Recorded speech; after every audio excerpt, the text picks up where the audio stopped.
अस्सलाम वालेकुम, this is Muqaddas Yasin and you are watching crime stories. Social media पे एक वीडियो बहुत ज़्यादा वायरल जा रही है जिसमें देखा जा रहा है कुछ मर्द हजरात खातून को मारते हुए, थप्पड़ मारते हुए और घसीटते हुए गाड़ी में बिठाने की कोशिश कर रहे हैं। और जो इर्द गिर्द अफराद मौजूद है वो बजाय इसके कि खातून की मदद करें वो उसकी वीडियोस बनाने में मसरूफ़ है। और ये भी कहा जा रहा है कि वो जो खातून है वो किसी सहाफ़ी की बेटी है। आइए जानते हैं इसमें कितनी सदाकत है। समा डिजिटल के नुमाइंदे आमिर मजीद से। वेलकम आमिर। आमिर, मुझे बताइएगा कि वो खातून कौन थी और उसको क्यों इस तरह से मारते हुए कुछ अफराद गाड़ी में बिठाने की कोशिश कर रहे हैं? मुकद्दस, ये बहुत ही खौफनाक वीडियो है बिल्कुल। और सोशल मीडिया पे बहुत तेजी से वायरल हो रही है। और जो जो इस वीडियो को देख रहा है वो ये सवाल कर रहा है कि लाहौर में क्या हो रहा है, किस तरह सरेआम सादा लिबास में मलबूस मुसल्लह अफराद बिल्कुल एक खातून को बेदर्दी से मार रहे हैं बिल्कुल ऐसे ही है। और उसको गाड़ी में बिठाने की कोशिश कर रहे हैं। और ये रात का वक्त है और वहां पर सैकड़ों अफराद मौजूद बिल्कुल। हैं और वो सिर्फ वीडियोस वीडियोस बना रहे हैं और उस खातून को बचा नहीं रहे। वो खातून चीख चिल्ला रही है, बिल्कुल लेकिन इसके बावजूद भी कोई आगे नहीं बढ़ पा बिल्कुल, रहा। ये बहुत शर्मनाक बात है। मुकद्दस, जैसे ही ये वीडियो हमने देखी और हमने भी जो पुलिस है उससे रब्ता किया, एसएसपी ऑपरेशंस लाहौर तौकीर मोहम्मद नईम से मैंने बात की और उनसे पूछा कि ये मामला क्या है। तो उन्होंने कहा कि मुझे ये वीडियो भेजें। तो जैसे ही मैंने उनको ये वीडियो भेजी तो उनका जवाब कुछ ऐसा आया कि ये वाकया लाहौर में पेश नहीं आया और ये वाकया जो है विहाड़ी में पेश आया है। एक बात की तो क्लैरिटी हो गई कि ये वाकया ना तो लाहौर में पेश आया है और ना ही जो खातून है जिसको जबरदस्ती गाड़ी में बिठाने की कोशिश की जा रही है वो किसी जर्नलिस्ट की बेटी है। ये दो चीजें फौरन क्लियर हो गई। क्योंकि ये वीडियो जो वायरल हो रही है वो यही कहा जा रहा है कि किसी सहाफी की बेटी है। नहीं, ऐसा कुछ नहीं है।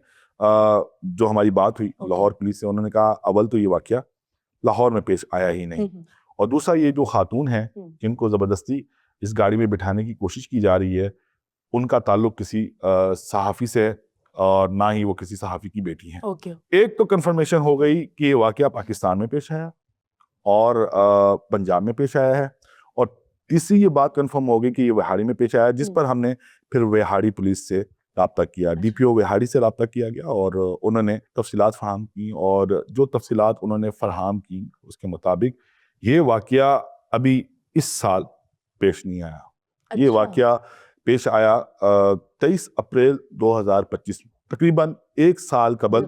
वो बता रहे हैं कि लारी अड्डा एक इलाका है थाना दानेवाल, वहां पर ये वाकया पेश आया और पुलिस ने इस वाकये का मुकदमा भी दर्ज किया, मुकदमा इल्ज़ाम नंबर 379/25 और इसमें पाकिस्तान पिनल कोड की 10 दफात शामिल की गई थी जिसमें तशद्दुद और अगवा और असमत दरी की जो दफात थी वो शामिल की गई थी। अच्छा आमिर, वो किसी सहाफी की बेटी नहीं थी, लेकिन वो खातून थी कौन और मर्द हजरात क्यों उसको इस तरह से मारते हुए लेके जा रहे थे? जी मुकद्दस, बिल्कुल सबसे आम सवाल यही है।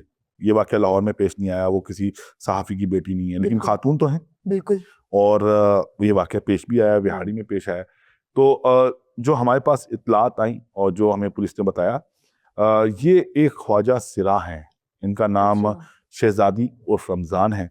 ये वाकया उनके साथ पेश आया। जो मुल्जिमान हैं उनका ताल्लुक पाकपतन और हासिलपुर से है और इनमें जो नाम सामने आए राना मून और राना फूल, बेसिकली ये वाकया इस तरह पेश आया कि ये जो ख्वाजा सरा हैं इनकी दोस्ती थी राना मून और राना फूल से और इनकी आपस में जो है वो साथ में इकट्ठे घूमते फिरते थे, खाना वाना भी खाते थे। तो जो एफआईआर में उसने जो कि शहजादी उर्फ रमजान की मुद्दत में दर्ज हुई है उसमें उसने मौक़िफ़ इख्तियार किया कि राना मून और राना फूल उससे ज़बरदस्ती दोस्ती करना चाहते थे और वो इस पर राज़ी नहीं थी, वो उनसे दोस्ती नहीं करना चाहती थी।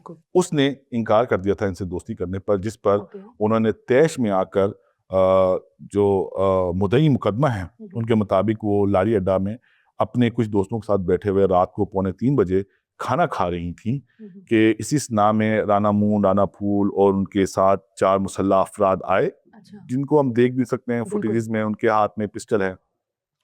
वो उसको ज़बरदस्ती अपने साथ ले जाने की उन्होंने कोशिश की। जब उन्होंने इनकार किया तो वो उसको बेदर्दी से मारना पीटना शुरू कर दिया। वो हम देख भी रहे हैं फुटेज के अंदर कि कितनी बेदर्दी से मारे जा रहे हैं, बालों से पकड़ के घसीट रहे हैं, कभी हाथ से पकड़ के घसीट रहे हैं, कभी टांग से पकड़ के घसीट रहे हैं। वो नीचे गिर जाती हैं, लेकिन वो फिर भी उसको ज़बरदस्ती गाड़ी में सवार करने की कोशिश करते हैं, लेकिन वो इसमें नाकाम रहते हैं। वहाँ पर एक मजमा जमा हो जाता है, तो जो फुटेज है उसके अंदर तो कोई शख्स हमें हिम्मत करता हुआ दिखाई नहीं दिया, लेकिन जब कुछ लोग आगे बढ़ते हैं तो उनके आगे आने पर जो मुल्जिमान हैं वहाँ से फरार हो जाते हैं। मुकदमा जिस तरह मैंने आपको पहले बताया कि 23 अप्रैल 2025 का है, 1 साल पहले का है, तो इसमें एफआईआर फ़ौरन उसी दिन हो गई थी। 23 अप्रैल को ही ये एफआईआर दर्ज हो गई थी और पुलिस ने उसी दिन जो है 6 मुल्जिमान हैं, जिनके अंदर राना मून है, राना फूल है, इसके अलावा एक आतिफ है, एक कोई बिल्ला है, इस तरह करके जो है वो 6 मुल्जिमान थे। उन 6 के 6 मुल्जिमान को पुलिस ने उसी दिन गिरफ्तार कर लिया था। तो ये वाकया जिस तरह बताया जा रहा है कि एक जर्नलिस्ट और उसकी बेटी को अगवा किया जा रहा था लाहौर से, ऐसा बिल्कुल नहीं है। ये ख्वाजा सिरा को अगवा करने की कोशिश थी और बेसिकली जो मुल्जिमान ने जो बयान दिया है पुलिस को, उन्होंने ये बताया है कि उन्होंने जो मुद्दई मुकदमा है शहजादी उर्फ रमज़ान, उसने मिसकमिटमेंट की थी और मिसकमिटमेंट ये थी कि उन्होंने किसी तकरीब में उनको मदऊ किया हुआ था और वो उनको बार बार कॉल्स कर रहे थे और शहजादी उर्फ रमज़ान जो है उनका फ़ोन उठा नहीं रही थी। लेकिन फिर भी हमें कहीं से भी जस्टिफाइड नहीं है, आप इस तरह से किसी को फोर्सफुली नहीं कहीं पे भी लेके जा सकते, और जिस तरह से उन्होंने उनके साथ बर्ताव किया वो तो कहीं पे भी जस्टिफाइड नहीं है। मैं बिल्कुल आपकी बात से इत्तफाक करता हूँ मुकद्दस, ये बिल्कुल जस्टिफाइड नहीं है। वो ख्वाजा सिरा ही हैं, लेकिन है तो इंसान। ये तो जस्टिफाइड है ही नहीं, किसी सूरत में भी जस्टिफाइड नहीं है। पुलिस ने भी इस पर जो कार्रवाई की, इससे अंदाज़ा लगा सकते हैं कि सेम डे में ही, मतलब रात को 2:45 बजे 23 अप्रैल को एफआईआर हो रही है और उसी दिन 23 अप्रैल वाले दिन मुल्जिमान भी गिरफ्तार हो रहे हैं। तो पुलिस ने मर्द औरत ख्वाजा सिरा का ये फ़र्क नहीं किया। उन्होंने ये देखा कि ये ज़्यादती हुई है, इस ज़्यादती पर उन्होंने एक्शन लेते हुए फ़ौरन मुल्जिमान को गिरफ्तार किया। वो ये कह रहे थे कि उन्होंने मिसकमिटमेंट की है। फिर उन्होंने कहा कि उन्होंने उनको चेज़ किया और चेज़ करते करते जो है वो जब इस एरिया में पहुंचे तो वहाँ पर उन्होंने उनको अपने मुखालिफ जो ग्रोह था उनके दरमियान मौजूद पाया, जिस पर वो तैश में आ गए।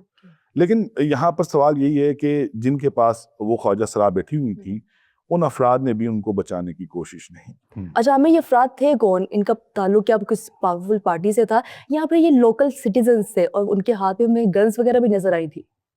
बिल्कुल मुकद्दस, जब इस तरह का वाकया पेश आता है और बड़ी हिम्मत चाहिए होती है कि इसी तरह रात के अंधेरे में जहाँ पर सैकड़ों अफराद मौजूद हों, वहाँ पर आप आकर गाड़ी रोकें और गाड़ी से उतरें और उतरते साथ ही असले के जोर पर आप किसी को अगवा करने की कोशिश करें, तो ऐसा मालूम होता है या तो कोई बदमाश होगा, बिल्कुल, या फिर कोई चौधरी होगा, या फिर किसी सियासी पार्टी से उसका ताल्लुक होगा, या किसी पावरफुल इदारे से उसका ताल्लुक होगा। ये मालूम करने की कोशिश की कि उनका ताल्लुक किसी सियासी जमात से या किसी ग्रोह से है, तो इस तरह की बात सामने नहीं आई। हाँ, अलबत्ता ये बात सामने आई है कि मतलब वो अपने इलाके में पाक पतन में या हासिलपुर, ये 2 इलाके हैं जिनसे ताल्लुक था इन मुल्जिमान का, वहाँ पर असर और रसूख रखते हैं, लेकिन किसी सियासी जमात से इनका ताल्लुक सामने नहीं आया। Thank you so much Aamir, आपने ये स्टोरी हमारे साथ शेयर की। नाजरीन, ये बिल्कुल एक दिल दहला देने वाला वाक़या है, लेकिन ये किसी सहाफ़ी की बेटी नहीं थी और ना ही ये वाक़या लाहौर में किसी खातून के साथ पेश आया। ये किसी ख्वाजा सिरा के साथ पेश आया था, लेकिन पुलिस ने अपनी कार्रवाई करते हुए एक ही दिन के अंदर मुल्जिमान को गिरफ्तार कर लिया था। हमें आज के शो से इजाज़त मिलेंगे आपको नेक्स्ट स्टोरी के साथ, तब तक के लिए अल्लाह हाफ़िज़।